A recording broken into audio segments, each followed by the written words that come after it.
And I am counting down from 15, 14, 13, 12, 11, 10, 9, 8.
Good enough to win the division, but when you're in the NFC East, that's good enough for second. But that's probably better than a lot of teams in the conference.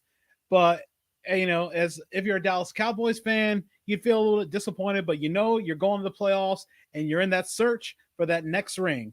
And I am Earl Holland here to talk about the Dallas Cowboys with longtime Dallas Cowboys fan Quincy Peaker. Quincy, thank you for coming on the show, coming in to talk about the Dallas Cowboys. I really do appreciate it. Thanks for having me. And, we get into these interviews. We always start off with a routine line of questioning, and I'll pick that up again. How long have you been a fan of the Dallas Cowboys? I've been a fan of the Dallas Cowboys since about '02. My first game actually watching Cowboys game was one of Emmitt Smith's last game as a Cowboy, and that's kind of what got me. I've been a Cowboys fan ever since, even after he left. What was your most memorable moment as a Cowboys fan? Still to this day, that Dez Bryant controversial call against Green Bay hurts me. Still to this day, I still go back and watch that. I think it was a catch. I don't know. It was controversial for sure. What were your expectations coming into the season? I know a lot of people were concerned that Mike McCarthy, another retread coach, coming in, getting a second season about after the disappointing showing in that loss to the Niners in the playoffs. What were you hoping as a Cowboys fan going into this season?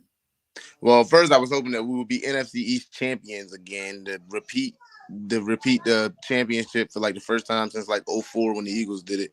But at least an NFC championship game. It's been 26, 27 years since we reached the NFC championship game. So that was pretty much, it's still alive. So let's hope and pray. Was there a point you were absolutely confident that the Cowboys were making the playoffs? Was there a particular game that made you feel very confident?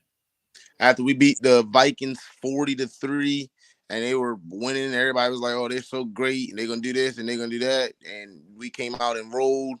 I was pretty confident that we were going to the playoffs. I was pretty confident we were going to the playoffs after Cooper Rush went 4-1. I was like, oh, yeah, we can do that with a backup. It's pretty much the team. It's a team sport. Like if the quarterback can step in and go 4-1, and he wasn't really playing spectacular, but he was playing keeps away with the ball. Like he didn't turn the ball over. So hey, I was pretty confident.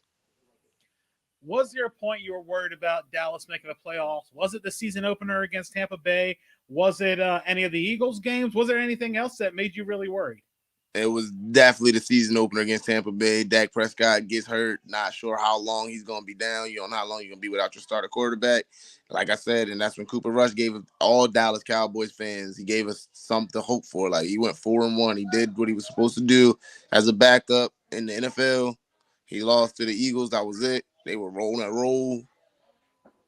I was hurt, but once he did what he had to do, I felt like I was pretty confident from that day forth. I know that the brackets are already out for the NFC playoffs, but who in the NFC do you think the Cowboys match up the best with? The Vikings. Like I said, we rooted them 40-3. I think the confidence is already there. I think they're ready to go and beat them again. If it comes down to it, I think they can beat them. I don't think Kirk Cousins performs very well in primetime game. I think they're between them and the Seahawks are probably the worst two teams in the NFC as far as like playoff teams this year. Uh, who is the team that you're worried about in the NFC playoffs? Is it Tampa Bay, who Dallas is facing now because it's always Tom Brady you can't count out? Is it the Eagles? Is it someone else? Is it the Niners? Are those the teams that you're worried about? And who out of those teams are you worried about the most?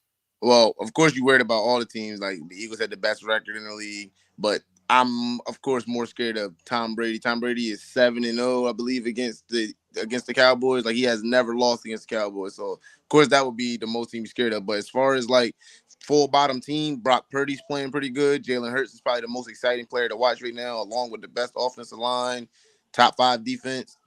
Niners number 1 defense. It's a scary road. It's a scary road in the NFC. When we talked about a Cooper Rush earlier and the injury to Dak Prescott, seeing that Dak Prescott had a little bit of a rough game against Washington on Sunday, are you worried about what version of Dak you're going to see heading into the playoffs, or just something that it's just okay, last game of the season, divisional game, no big. A team that you needed to go out and beat, and you were making mistakes like you were a rookie. Yes, I'm very upset with Dakota Prescott at this moment. I'm hoping we see a better version of him in the playoffs, but we cannot afford to see this version of Dak. It's not going to end well. He like the decision making that he was making against Washington it was poor. It was terrible. The defense really had been the hero a lot through the early part of the season. To you, what was the key that the defense was doing that really kept offenses off balance? It was putting pressure on the quarterback. That's what all great defenses do. It's like you got Micah Parsons blitzing from whether he coming off the edge, whether he coming from linebacker position. DeMarcus Lawrence had a pretty good season. Dorrance Armstrong was in the backfield quite a bit. I mean, you putting constant pressure on there. The quarterback's got to make decisions pretty quick. It's crazy. Um, is there a concern? I mean, Jerry Jones seems like this. There's no concern. It's an easier, I guess, from his perspective, to think, okay, no problem. That everybody. Sometimes you can't win them all, and going to the playoffs. That's not indicative of how they played all season. But I mean, it's not. But it is. Dak Prescott missed 5 games. He still led the league or tied to lead the league in interceptions. Like I said, it was not a lot on him. It's a lot of drop passes, a lot of miscommunication, a lot of routes not being fully ran, a lot. But like at the end of the day, it's all mistakes still being made. Like Dallas Cowboys as a whole franchise, they were still making a lot of mistakes. Still have a lot of concerns with Mike McCarthy and his time management skills. That Jacksonville game, I feel like it's 3rd and 2. I feel like you run the ball, you don't have to throw the ball. I feel like you don't go for it on a lot of those 4th downs that Mike McCarthy was going for it on. It's still a lot of concerns. When you get into the playoffs, it's those mistakes that have to be limited. You can't afford to make the mistakes like that. These are playoff teams now. Your prediction for the Super Bowl: who's coming out of the NFC? Who's coming out of the AFC? What is the final score and who wins? And in a perfect world, it would be Dallas, right? I'd say if we going, it's tough. I like the way Brock Purdy's playing. I say Brock Purdy versus the Bills. You know that whole shenanigan with the Bills. They playing their hearts out right now for DeMar Hamlin. So I don't see anybody stopping the Bills in the AFC at the moment unless it be Patrick Mahomes. But I say Bills 49ers, Bills 24-23. It's going to come down to one point, and the way kicking is in this game, it may come down to a missed field goal, or it may come down to a made field goal, or a made extra point, or a missed extra point. You never really know. Like I said, kicking is going to be one of those variables that for a while you wouldn't have worried about. A 20-yard extra point. Now it's a 30-yard extra point, 30. and it starts getting a little dicey from there.